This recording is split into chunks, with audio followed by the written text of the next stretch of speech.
皆さんこんにちは、みさとです。私は今特急はるかの京都行きに乗っています。今回はこの春の3月から拡大されたウレシートの列車が走る路線に乗ってみます。ということで特急はるかの車内でスマホを使ってウレシートの指定券を買ってみます。ちなみに乗車するのは奈良線、京都から奈良へ向かう JR 奈良線です。このウレシートが追加設定された奈良線ですが、予約の前に説明を見てみます。昨年乗車した大和路線のウレシートは奈良から大阪方面は朝のみ、その逆方向は夕方から夜のみでしたが、奈良線のウレシートは平日と休日すべて快速列車に設定とあります。通勤に限った大和路線とここが大きく違いますね。編成のウレシートの位置は大和路線と同じく最後尾の車掌さんの近くのドアとドアの間。ちなみに京都行きは16席、これから乗る奈良行きは20席となっています。予約の方もしてみます。このはるか20号の京都到着は13時4分なので、13時7分発はちょっと間に合わないですね。13時37分発の宮古路快速159号にします。自由席って表示意味あるの？チケットレスで買うとウレシートの指定席は300円ですね。ウレシートはシートが逆向き固定の椅子になるかもしれないので、こんな確認画面があります。了承して次に進みます。米印の席は向かい合わせになる席です。それ以外で窓側は残り 3A の席だけなので迷わず選びます。これで購入します。こうして奈良線のウレシートのチケットレス指定券の購入が完了です。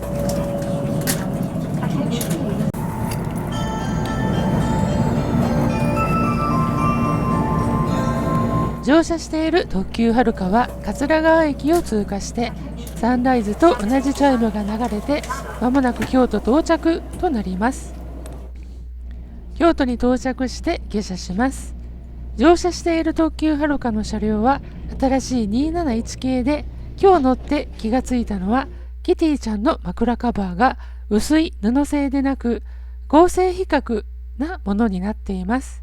今年2月から走っているディズニー新幹線の枕カバーも同様だったと思うので、最近の流れなんでしょうかね。特急はるかの9号車で京都に降りると30番乗り場のホームの一番端なので、出口や乗り換えの階段まで200メートルほど歩くことになります。ハローキティラッピングの編成をめでたり、隣の特急城崎を眺めたりで、おそらくその趣味の方は長いとは思わないでしょう。一番先頭の1号車の愛称幕がずれながらヤクモになっていました。281系のトップナンバーな編成ですね。デビューから30年経過して、そろそろ車両もお疲れなのかも。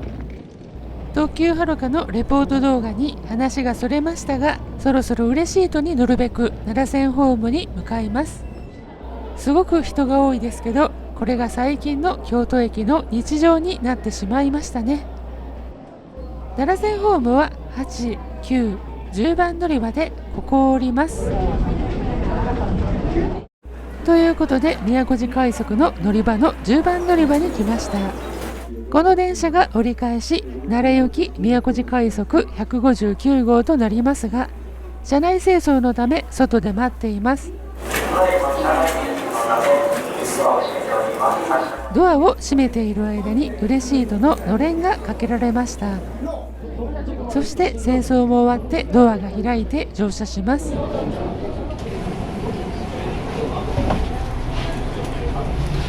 ウレシートののれんは大和路線のものよりバージョンアップして多国言語対応とより指定席であることをはっきり見えるようになっています。インバウンドなお客様が大勢利用の奈良と京都を結ぶ列車ですからね。実際この列車のウレシートの利用客は半分以上が外国人観光客といった感じでした。指定席券はこの列車の一番後ろの車両1号車、後ろ寄りは有料座席ウレシートです。たまに指定席とわからないで座ってしまう方がおられますが、車掌さんから声をかけられて前の方へ移っていかれます。ちなみにこの宮古寺快速は終点奈良までこんな感じで止まっていきます。奈良までの所要時間は44分。お願いしました。宮古寺快速奈良行き発車します。ドアにご注意ください。扉が閉まって階段に一番近い後ろの扉から何人も乗車がありましたが、特に混乱もなく皆さん前の方へ歩いて行かれます。ということで宮古寺快速は発車しました。今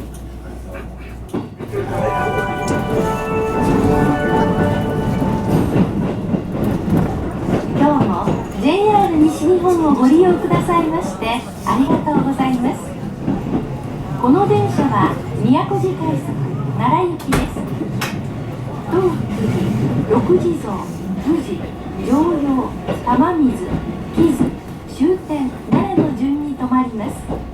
新幹線の高架の下を抜けて大きなカーブをゆっくりと曲がりながら走ります。鴨川の桜が見頃で綺麗でした。We will soon be making a brief stop at 東福寺 Station number D02。 東福寺に停車、京阪電車乗り換えの駅です。この駅から嬉しいとに座ったお客さんはいませんでした。発車間際に京都行きの普通電車とすれ違い、6両つないでいますが、車内は立ち客も多く混んでそうですね。次の停車駅は六地蔵。京阪本線の線路をアンダークロスします。現在通過したのは桃山駅。この付近です。六地蔵駅に停車です。京都市営地下鉄東西線と京阪宇治線の乗り換え駅。さてこの駅で一人嬉しいとへの乗車がありました。ちなみに京都駅発車時点では11人で、六地蔵駅で1人増えたので12人となりました。奈良駅は定員20名なので6割の埋まり具合ですね。京阪の大場駅と少しずれた位置にある JR の大場駅を通過。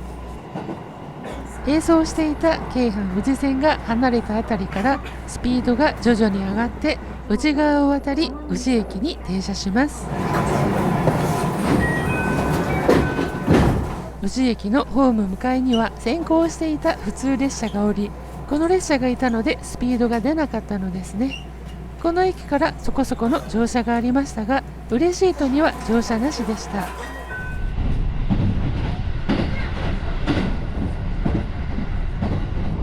お出口は左側です。こちらは常陽駅に停車中。京都を出て22分経過しました。嬉しいとの乗降なし。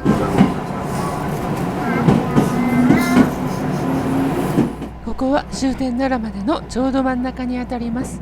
この駅から先奈良線は単線になります。こうして奈良線をどんどん南下していきます。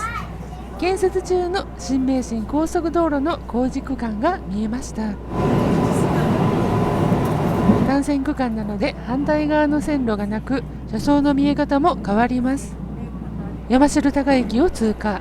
常陽駅から単線区間でしたが、山城高駅から次の玉水駅まで複線区間になります。複線になったためかスピードも上がりました。車窓を見ると堤防上を走る車が見えます。付近を流れる木津川が近くなってきました。地図を見るとこんな感じです。玉水駅です。京都市、宇治市、常陽市を経て、ここは都筑郡井手町になります。嬉しいとの増減はありません。ここから先は次の停車駅の木津まで単線になります。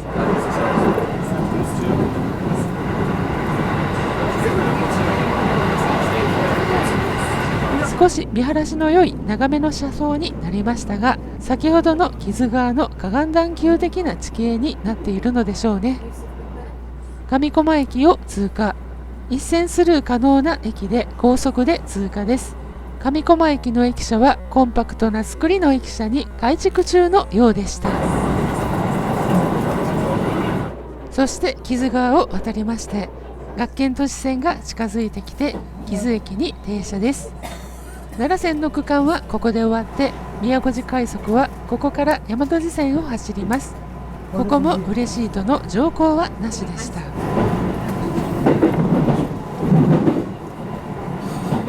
あとは大和路線の線路をラストスパート。